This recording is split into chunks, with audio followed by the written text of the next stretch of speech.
Hey everybody, it's Uncle John from Your Story Hour, and we're ready for another chapter from Too Much Salt and Pepper by Sam Campbell. Today's chapter is chapter number 8, and it is Shh. Carol Learns to Listen. The day finally came when Carol arrived. We shall never forget it, and it is possible, too, that it is a lasting memory for every animal and plant at the sanctuary. Often we have tried to find some similitude with which to compare the energy, pace, and excitement of her coming.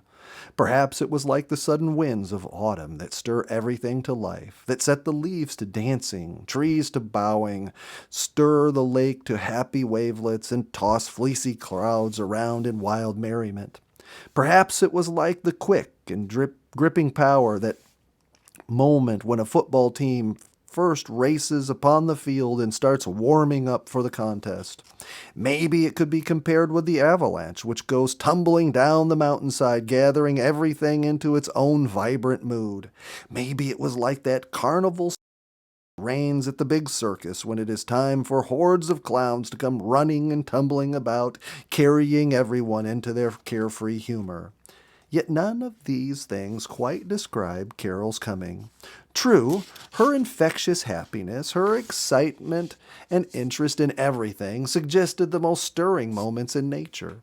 Carol embodied the very scintillating joy of life, was of the model that talks ahead of her thoughts and says things in a mixed-up way. She was capable of pranks, and her capacity for getting into amusing difficulties was inexhaustible as a thinker. In that dynamic spirit of hers was an ability to appreciate the finest values in life. Carol was made up in the way more. She could swim freely in the wholesome fun of life without losing her love of that which is quiet, calm, and sweet. She could be serious in her thoughts without losing her joy. Leaving the sanctuary before sunrise, I went to meet Carol's train at the village 11 miles away. The train was scheduled to arrive early, but not early enough for Carol. The conductor remarked that morning that it was the first time they had arrived on time in a month. "We had to," he explained. "That young lady wouldn't have lived through it if we had been late." There was excitement in the very toot of the train's whistle that morning. The engine came racing into the station, stopped short with squeaking brakes, and stood there puffing as if it had finished a big job with its last bit of strength. Through the window of the Pullman, I could see Carol waiting with anything but patience while baggage was being unloaded. Her eyes were dancing, and so was she, her lovely, loose hair flying this way and trying to keep up with her gyrations. In vain, she was shouting messages to me, the double windows of the car holding back all sound. Other passengers were laughing at her. The rest of the early morning's experience remains a blur, a blending of suitcases, trunks, carols, infection, and smiles and waving hands of Carol's newly made friends on the train, and the endless string of questions a child shot at me as we covered the distance to the sanctuary. Only once was she quiet.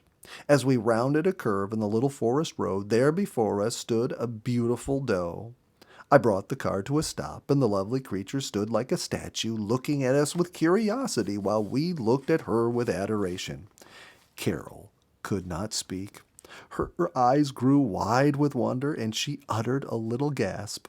After a few moments, the doe moved off into the forest. It was only then that Carol could find the power to say, "I have never before seen anything so beautiful." Her mood quickly returned. Brought forth a fresh outburst of sparkling enthusiasm. The lake, the canoe, the pine-covered shorelines, and at last our island all seemed to touch off mental bombshells within her. Ginny was there to meet and greet Carol when we landed. So were the chipmunks and red squirrels of the island, but much to Carol's disappointment, Salt had gone again. There was no time to explain his absence in detail at the moment, but we assured Carol that it was quite a regular thing and that he would return. There was still much of the morning left when we had breakfasted, and Jenny, and introduced Carol to her tent house. She was so happy with her little canvas-covered home that tears came to her eyes. Jenny had furnished it with bright colors with which much thought given to the things a young girl would like. Carol moved in, took possession, placed her things about in the way that pleased her, and said she had never felt more at home anywhere in her life. Now we told Carol of our plans designed to give her the most happiness out of her stay. Each day we were to take up one new subject in the forest. There would be time for swimming, hiking, picture taking, playing with the animals, but we would want to learn something with our fun. It's all fun, insisted Carol. But are you sure Salt will come back? Yes, we were sure, unfortunately. Would she see Pepper? It was possible, though we had not seen her since her disappearance many weeks before. Would she see Rack and Ruin? Probably. How about Inky?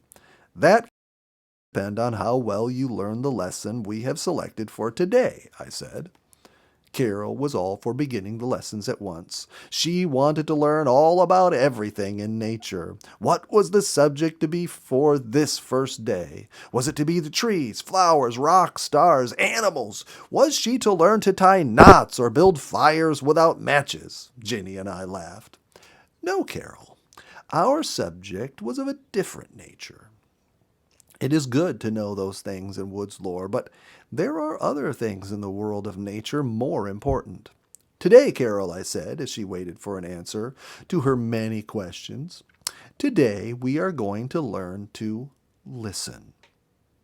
Learn to listen? Repeated Carol, a puzzled look on her pretty face. Just listen? Is it something you have to learn? Yes, Carol, it is something you must learn. Good listening is not done just by keeping quiet and having ears wide open. We do not listen just with our hearing, but with our entire being. We must keep thought open to receive ideas just as definitely as we keep ears ready to catch sound. We learn to listen only as we learn the meaning of absolute quiet, complete silence. For the final reward of listening is the gaining of new thoughts. It would do us little good if the voices of the wilderness spoke to us constantly, even though we hear their words, if we were not prepared ourselves to receive mentally those inspirational messages which are the real offerings of nature. Listening is an art, Carol. It is not a simple little volition. The Bible says, study to be quiet. It is a study, yes, a science.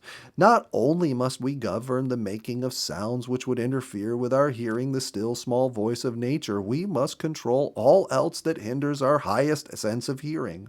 We must cast from our mind the habit of hurry, which we have picked up in our rushing, aimless way of living.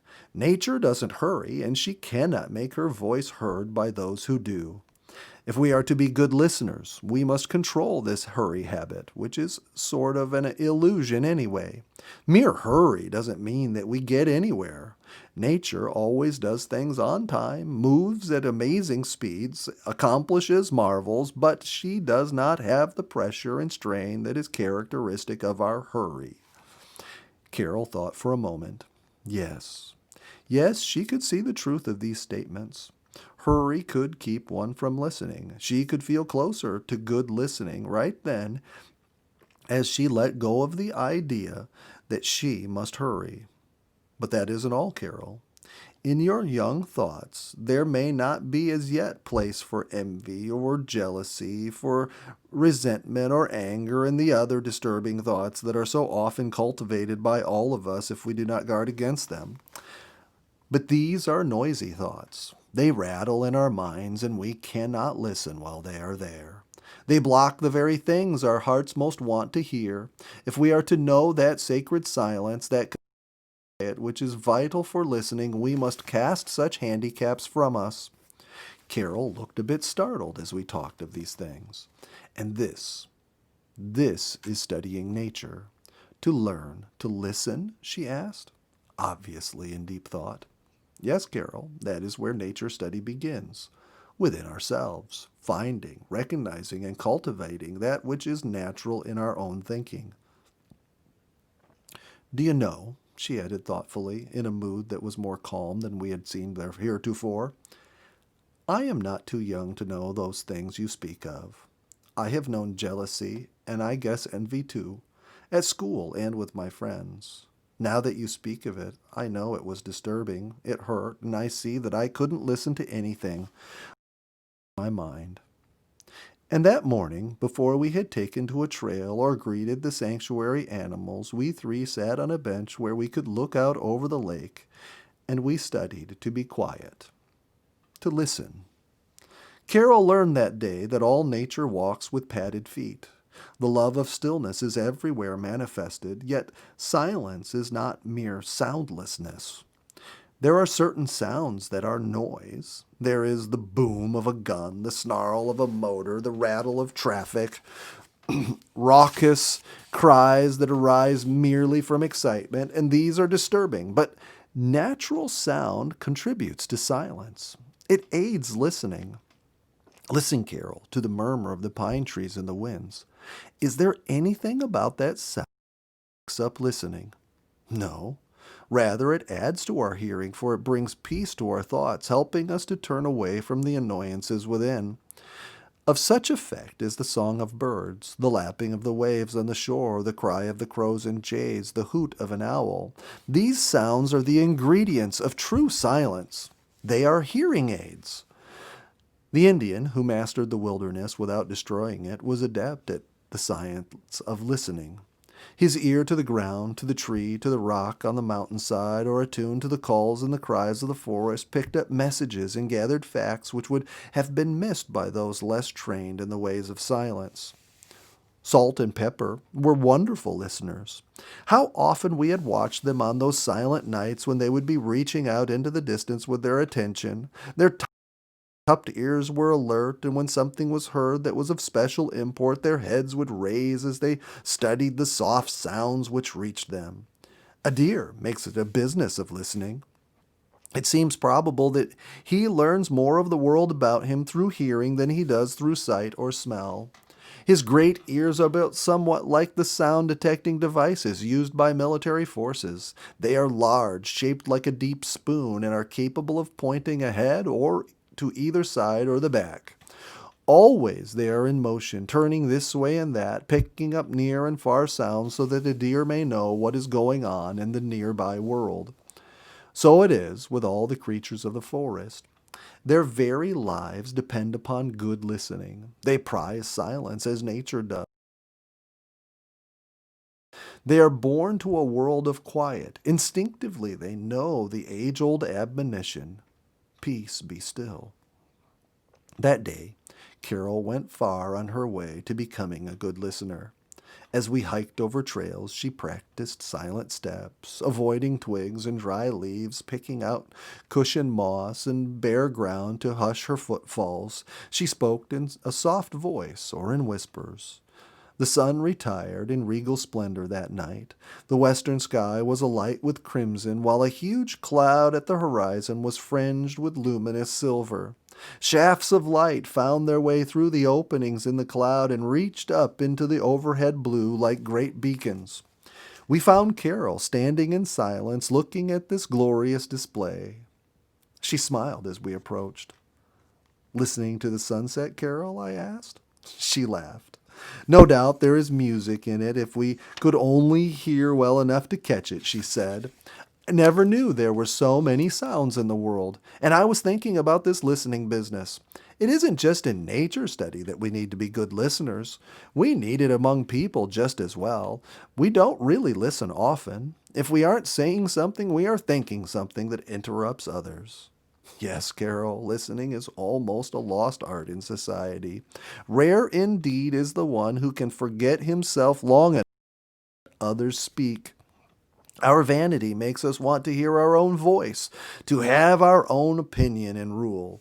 "It seems to me I have been here for ages and ages," Carol was saying to Ginny. "This is all so homelike, so natural, belonged to me and I to it. These sounds, all so delicate and beautiful, I haven't heard them before, and yet they are familiar." "You are learning fast," I complimented. "After dinner, we shall test you. We shall find out how much you have learned." When dinner was over, we put out into the canoe. Stars were sparkling, and a bay moon hung in the western sky. "What is my test?" asked Carol. "When do I prove to you that I have learned to listen pretty well?" "The test will come without announcement, Carol," I replied. "If you have lost the noises from within your thoughts, if you have let go of self enough to receive only what the forest world will offer you, you will tell us what we want to know." We sculled silently along, close to the darkened shore. In a moment, we ceased all talking. This was a listening trip. Now we were approaching a place where a little fast-flowing stream enters the lake. Here I let the canoe drift. The voice of the running water spoke softly out of the night. I watched Carol closely. Soon we would know if she had really let go of her thoughts, and was listening. Ginny turned toward me, and I could see her nod her head affirmatively. She was hearing what we wanted Carol to hear. Still we waited. Carol was being tested and did not know it. Suddenly she gave a little start and looked anxiously toward shore. "Hear something, Carol?" I asked in a whisper. She motioned me to silence and gave her attention to the night. Her excitement grew. She made several little nervous moves that set the canoe to rocking. "What is it, Carol?" asked Jenny. "I am afraid to say," she replied in suppressed excitement. "But I hear the voices of people. There must be dozens of them away back in the woods. Is someone lost?" I laughed quietly and asked her to listen closely and tell me if she could hear what they were saying. She lapsed into attentive silence again. "I can't catch their words," she said a bit nervously. "But they're there all right. I hear them laugh. It sounded almost as if one said my name. Don't you hear them?" "Yes, Carol, Ginny and I hear them. We hear them always in this place on still nights. For these are not people, Carol. They are the voices of the woods. It takes a good listener to hear them, one who has forgotten himself. Indians and woodsmen know well the voices of the woods. They call them the voyageurs or travelers.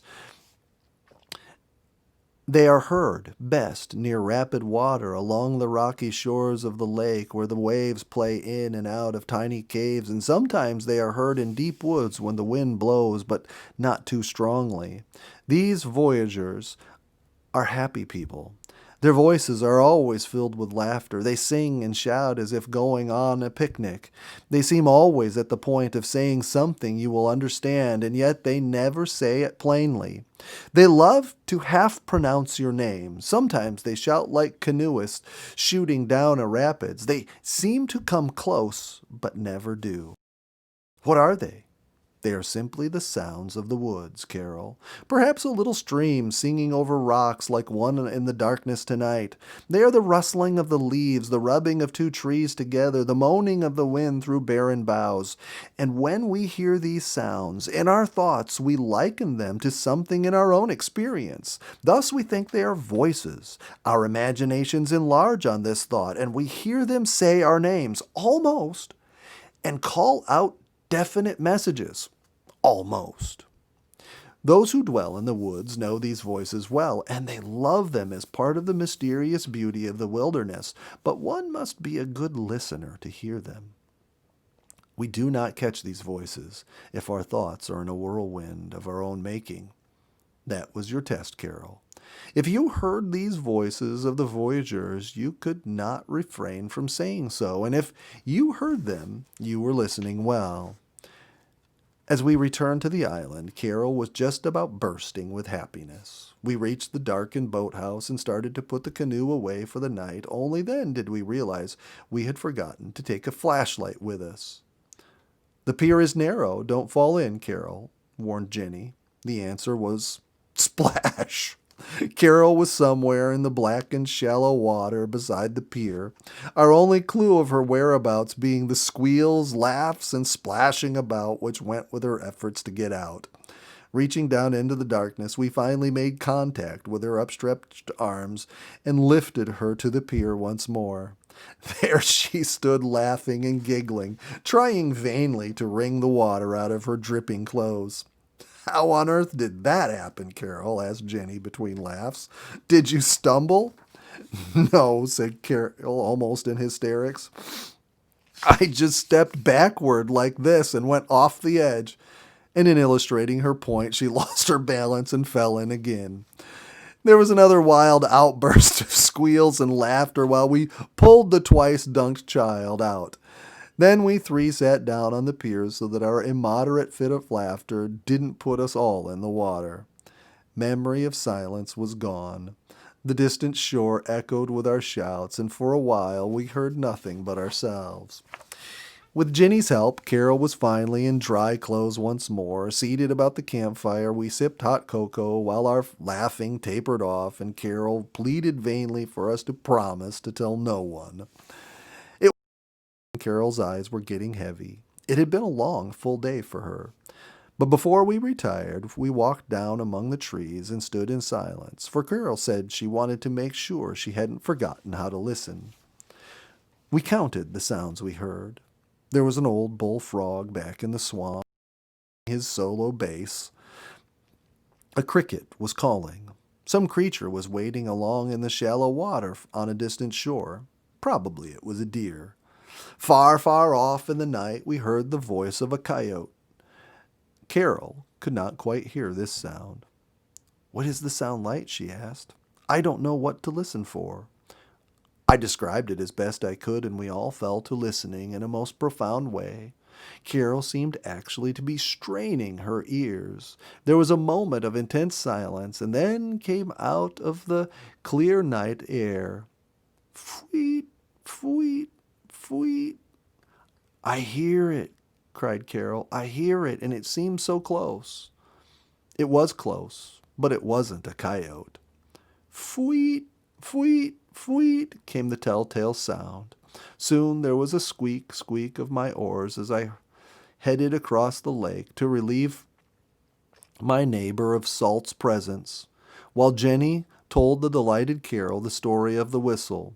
When I arrived, there was Salt on my neighbor's pier honking his approval of the ferry service. By the light of a lantern, Carol and Salt were introduced. She stooped down to pet him, but he withdrew a few steps. There he stood looking at her while she pleaded with him to be friendly. We watched anxiously. Did Carol have the knack of gaining animal friendship? Salt gave us the answer. With several little grunts of decision, he walked to her. She stretched a welcoming arm to him. Up in his most deliberate and self-confident fashion until seated firmly on her shoulder, he began chewing on her head. Carol had been accepted into Salt's family circle. And that's the end of Chapter 8. Tomorrow, Aunt Nikki will have Chapter 9 for you, and we will see you then. Bye-bye. Have a good day.